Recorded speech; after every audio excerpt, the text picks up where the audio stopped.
सभी को सुप्रभात। मैं शिषपाल में बीए पार्ट सेकेंड हिंदी साहित्य रीतिकालीन काव्य के अंतर्गत हम पढ़ रहे हैं महाकवि भूषण। हमने सभी रचनाओं पर सप्रसंग व्याख्या की है। हमारा शेष बिंदु अब महाकवि भूषण शेष है, इसके हम सप्रसंग व्याख्या कर रहे हैं। तो जैसे बताया पहले पद आया था हमारा जो शिवा प्रस्तुति से है, उससे पहले राजवंशों का वर्णन किया था कवि ने।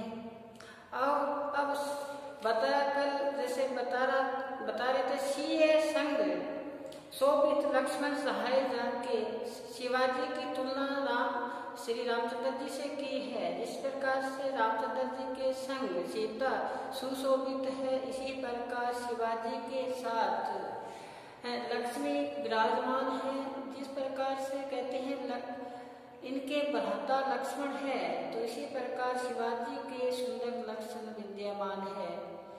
जिस प्रकार से कहते हैं रामचंद्र जी के भाई भरत जी है जो संचालन करते हैं राज्य का, तो इसी प्रकार शिवाजी है उनका भी राज्य नीति है वो सुलक्षण है।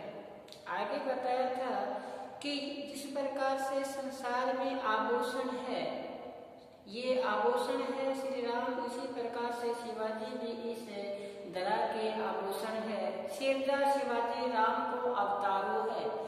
शिवाजी राम के क्या है? अवतार है। तो यहाँ पर उनके वर्णन में बताया। आगे देखो, आगे बताया कि तेरो तेज सरदा समर्थ दिनकर सो। तो शिवाजी की जो सामर्थ्य है, उनका जो तेज है, उनकी जो आभा है, कांति है, उनका वर्णन किया है। महाकवि भूषण शिवा प्रस्तुति के अंतर्गत बताया कि तेरा जो तेज है, उस तेज के समूह से ही सूर्य प्रकाशमान होता है। देखो इतनी महानता बताई कि आपके तेज से ही सूर्य का प्रकाशमान होना, आपकी ही आभा से चंद्रमा का चमकना, उनके प्रकाश चांदनी व्याप्त करना, ये बताया। तो कहते हैं भोसला भुआल तेरो जस कर हिमकर सो है, हिमकर सोए तेरो जस को आकर सो है। फिर बताया आपका जो हृदय है वो रत्नाकर सा है, और रत्नाकर सा ही आपका क्या है? हृदय है। सुरतरु तो सुरतरु तेरे कर सो। कहते हैं जिस प्रकार से तेरा हृदय तो कल्प वृक्ष सा है। फिर आगे कवि ने यहाँ बताया कि महाराज शिवाजी ने अपनी अपार शक्ति के बलबूते से, महाराज शिवाजी ने अपनी अपार शक्ति के बलबूते से हिंदू धर्म की क्या की है? रक्षा की है। वेद राखे विदित पुराण, वेद राखे विदित पुराण, प्रसिद्ध राखे नाम राम नाम राख्यो रसना सुधर में। फिर बताया हिंदुन की चोटी रोटी राखी, सिपाही की कांधे पे जनेऊ राखी, गल में राखी माला।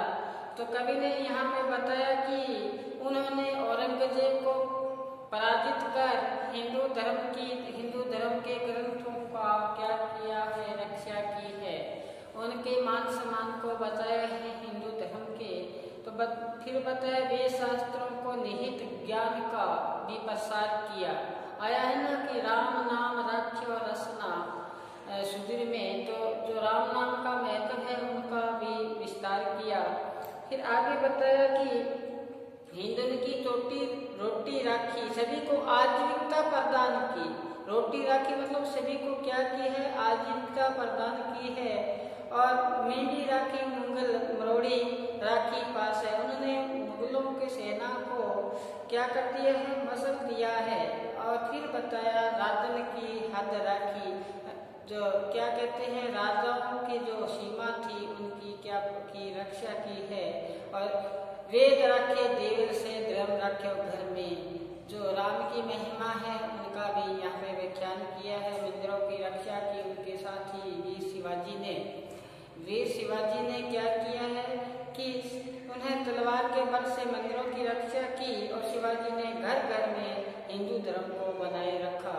ये उनकी महानता का गुणगान किया कवि ने वीर शिवाजी के शौर्य वीरता और वीरता का वर्णन किया, उनकी हिंदू संस्कृति और धर्म रक्षक बताया। अब हम इनका आगामी पद है उसमें बताया कि इंद्र जिन जल पर वाडन शुभम पर रावण सदम पर रघुकुल राज है, पवन वारी वाहे पर संपूर्ण नाहे कर, ज्यो सहस बाहु पर राम दिव्य राज है, दावा धन पर चीता मृग झुंड पर, भूषण मिथुन पर जैसे मृग राज है, जैसे मृग राज है, तेरोतम अस पर कान है, जिमी कंस पर ज्यो मलेश वंश पर शेर क्या है, शिवराज है, ज्यो मलेश वंश पर शेर क्या है, शिवराज है।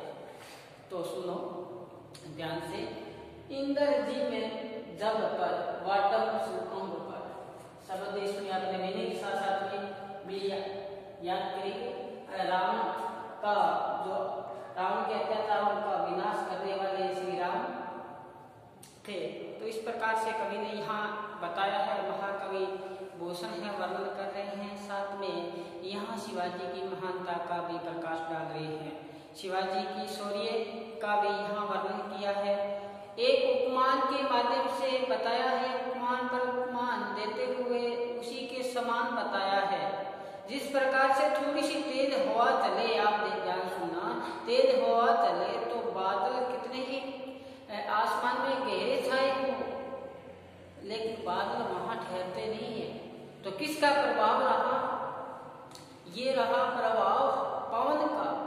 पवन का प्रभाव किस पर रहता है? बादलों पर रहता है कि कितना ही चले तेज। इसी प्रकार से पानी समुद्र होता है, उसमें अग्नि लग जाए तो उसमें प्रभाव किसका रहता है? अग्नि का प्रभाव रहता है। जिस प्रकार से शिव तपस्या कर रहे थे, तपस्या को भंग करने के प्रयास किया था रति नाहे, यानी नाहे का आशय प्रीतम, रति के प्रीतम ने उसकी भक्ति को थोड़ा विचलित करने का प्रयास किया, तो शिव ने तीसरा नेत्र जैसे खोला तो रतिनाथ क्या हुए थे? भस्म हो गए थे। तो किसका प्रभाव रहा? शिव का रहा। इसी प्रकार से आपको पता है कि अत्याचारी जो अहंकार से ग्रसित रावण का अंत किसने किया? श्री राम ने किया। आपने देखा होगा कि जंगल का राजा शेर होता है, कितना ही झुंड क्यों न हो मृग का, हाथियों का, लेकिन जैसे ही जंगल का राजा शेर आता है तो वो सब तितर बितर हो जाते हैं, अपनी जगह तलाश एरिया में छिपने का ठिकाना ढूंढते हैं। तो किसका प्रभाव रहता है? सिंह का। इसी प्रकार से आपको पता होगा कि श्री कृष्ण ने कंस का वध किया था, तो प्रभाव श्री कृष्ण का रहा। इसी प्रकार यहाँ बताए हैं कि कवि कहते हैं इसी प्रकार जो प्रभाव है, किसका प्रभाव है? यहाँ शिवाजी का प्रभाव है मृत्यु पर। तो हम शुरू करें। इंद्र जी में जब पर, जिस प्रकार से कवि कहते हैं जम्बासुर नामक दैत्य, जम्बासुर नामक कौन सा? जम्बासुर नामक दैत्य, ये राक्षस दैत्य का वध किया था इंद्र ने। दैत्यासुर नामक जो दैत्य था, ये राक्षस था, उसका वध किसने किया था? इंद्र ने किया था। इसी प्रकार मारा था या वध किया था, जिस प्रकार से वाड़वाग्नि पर किसका प्रभाव रहता है? वाड़वाग्नि समुद्र के पानी को जलाकर क्या देती है? सुखा देती है। समुद्र में कितना पानी व्याप्त होता है, उसमें वो अग्नि लग जाती है, तो उसको अग्नि को, उस पानी को क्या कर देती है? सुखा देती है। तो प्रभुत्व किसका रहा यहाँ? अग्नि का। इसी प्रकार रावण से रावण अहंकार से ग्रसित था, रावण अहंकार से, तो उस अहंकार को नष्ट किया था श्री राम ने। रघुकुल राज है, किसने किया? श्री राम ने उनके अहंकार को नष्ट किया। इस प्रकार से आपको पता है कौन का से पवन, क्या पवन, पवन का प्रभुत्व कौन का? वायु वाहे का से बादल, बादल पर थोड़ा तेज हवा चली या थोड़ी हवा चली तो आसमान में छाए हुए बादल इधर उधर बिखर जाते हैं, तो प्रभाव किसका रहा? पवन का। वायु शंभु रति नहाय कर शंभुका से शिव ने रति के प्रीतम को क्या किया था? नष्ट कर दिया था।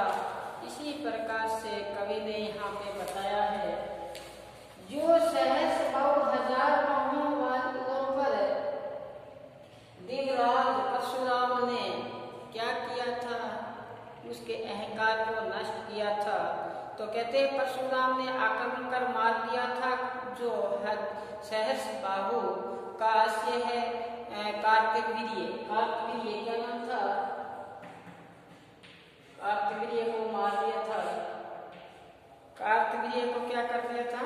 मार दिया था। किसने? परशुराम ने। यहाँ दिविजराज का से परशुराम ने दावा दंड पर चित्तामृग झुंड पर, जिस प्रकार से कहते हैं कि जिस प्रकार से वनराज सिंह का हिरणों का झुंड पर क्या रहता है? अधिकार रहता है। क्या है? दावा दंड पर। आपको पता है अग्नि का प्रभाव किस पर रहता है? जंगल में अग्नि लग जाए, पेड़ को सभी को जला देती है, तो प्रभाव किसका रहा? अग्नि का रहा। इसी प्रकार मृग झुंड पर अधिकार किसका रहता है? शेर का रहता है। भूषण कहते हैं विपुल जैसे मृगराज है, वैसे ही शेर का अधिकार किस पे रहता है? हाथियों पर। किस पे रहता है? हाथियों पर, मृगराज पर। मृगराज का से यहाँ से क्रिया है।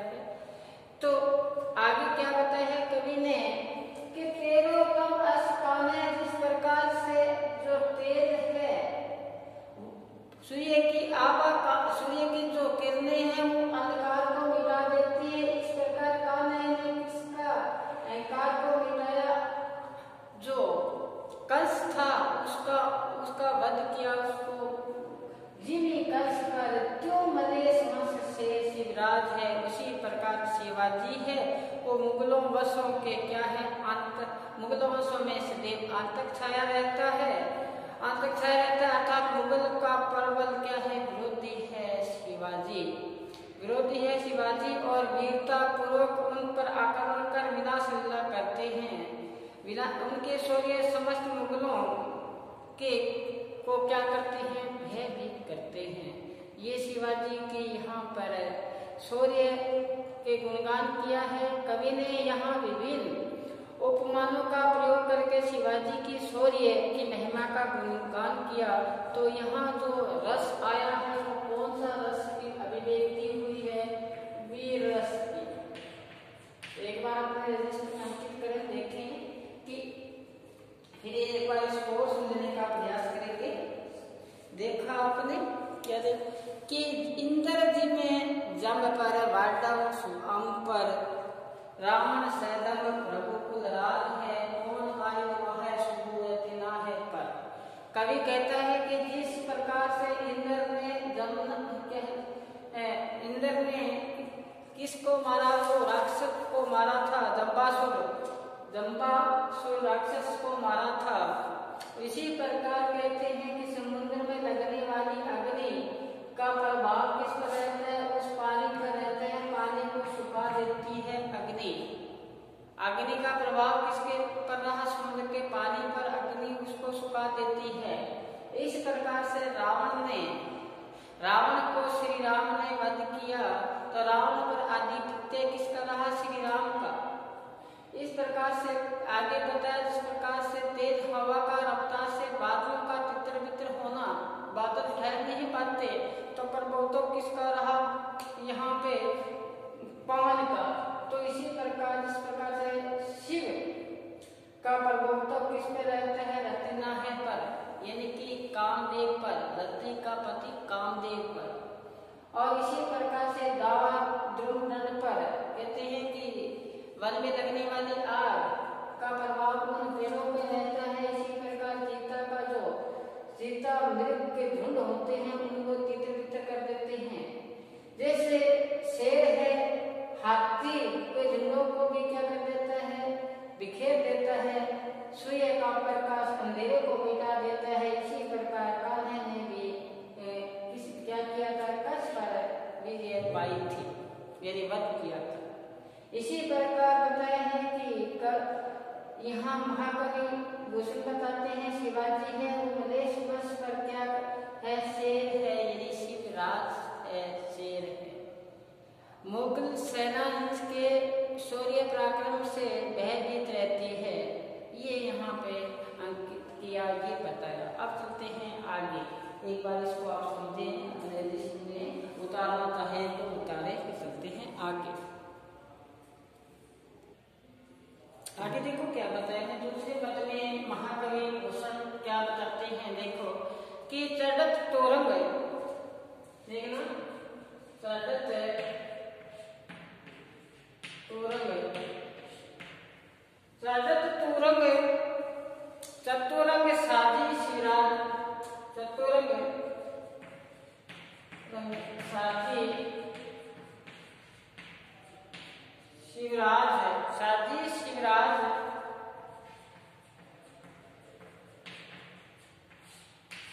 यहाँ पे कवि ने बताया कि शिवाजी का जो शौर्य है उनका वर्णन यहाँ पे किया है।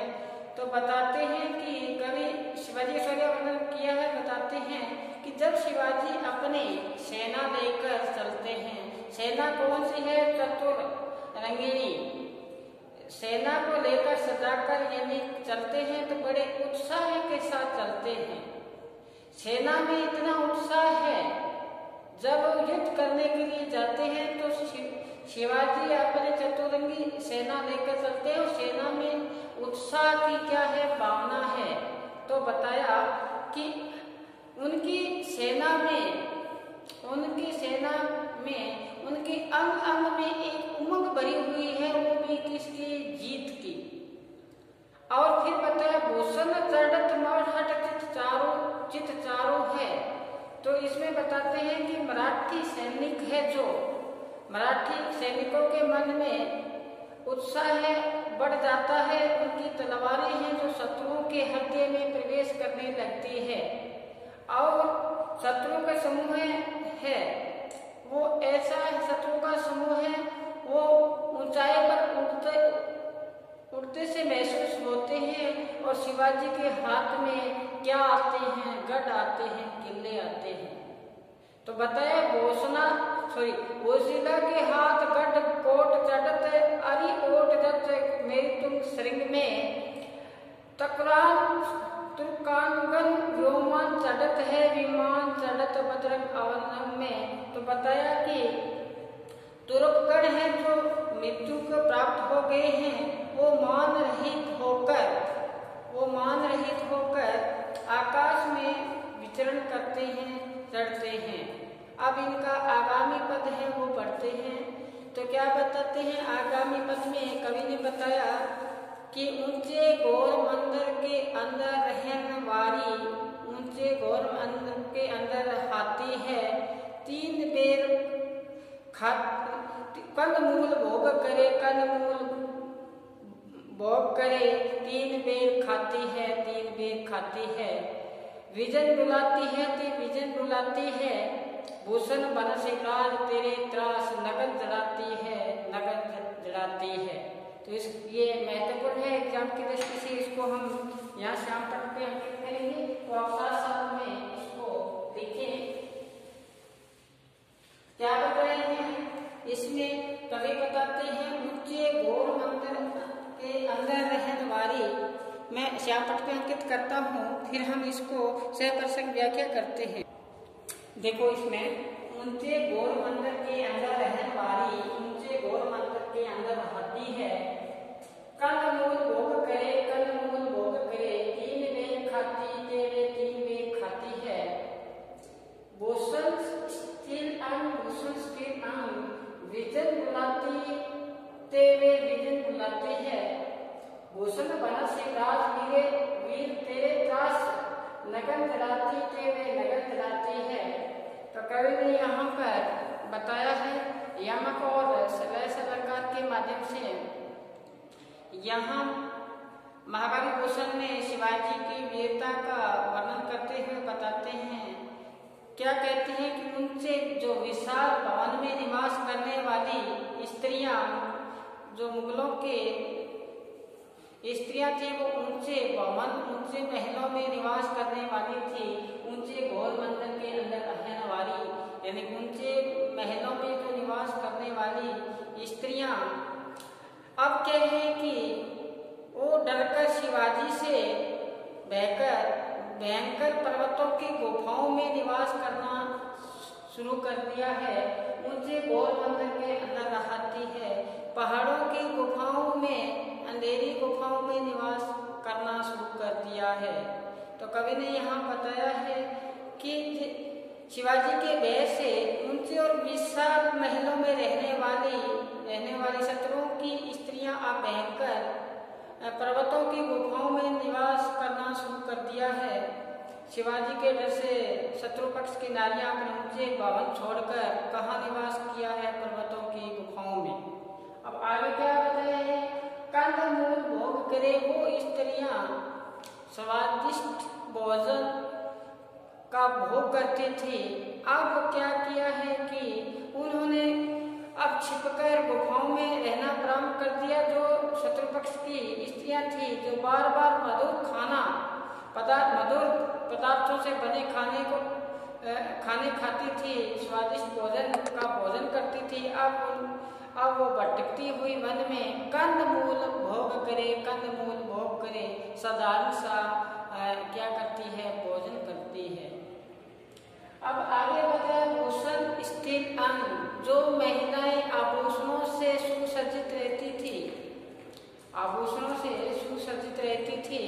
अब क्या है कि उनके आभूषण तो रहे नहीं, भूषण स्थिर अंग, उनके अंग है वो क्या हो चुके हैं? कमजोर हो चुके हैं, भटकते।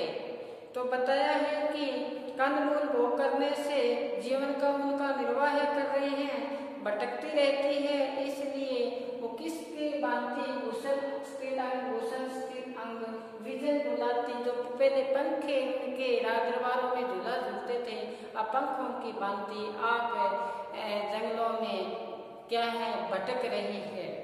फिर बताया भूषण भारत सिंह राज वीर त्रास, कहते महाकवि भूषण कहते हैं कि शिवाजी के त्रास से, उनके भयभीत से नगन जड़ाती, जो स्त्रियां आभूषणों में नगन जड़वाया करती थी, आज कहते हैं कि नगन जड़ाती है, यानी कि जाड़ों में भी उनको वस्त्र नहीं मिल रहे, इसलिए नग्न अवस्था में ही वो स्त्रियां क्या कर रही है? भ्रमण कर रही है। तो यहाँ कवि ने सरदार शिवाजी के मुगल नारियों पर फैले आतंक का वर्णन किया है, जो ओजस्वी शैली से वर्णन किया है। क्या कि कंदमूल भोग करे ऊंचे घोर मंदिर के अंदर रहने वाली, ऊंचे घोर मंदिर के रहती है। तो ये जो महाकवि भूषण ने यहाँ पे शिवाजी का जो पराक्रम है उसका ओजस्वी स्वर में यहाँ वर्णन किया है। आज इसी के साथ हम विराम देते हैं। आगामी वीडियो में फिर हम चर्चा करेंगे। तब तक आप घर पर रहें, सुरक्षित रहें। साथ में आप हस्तिनापुर जरूर पढ़ें, क्योंकि हम उनको जल्दी ही शुरू करने वाले हैं हस्तिनापुर। तो आप हस्तिनापुर को एक बार अध्ययन करें तो आपको समझने में आसानी रहेगी। आज बस इतना ही। घर पर रहें, सुरक्षित रहें, पढ़ते रहें। धन्यवाद।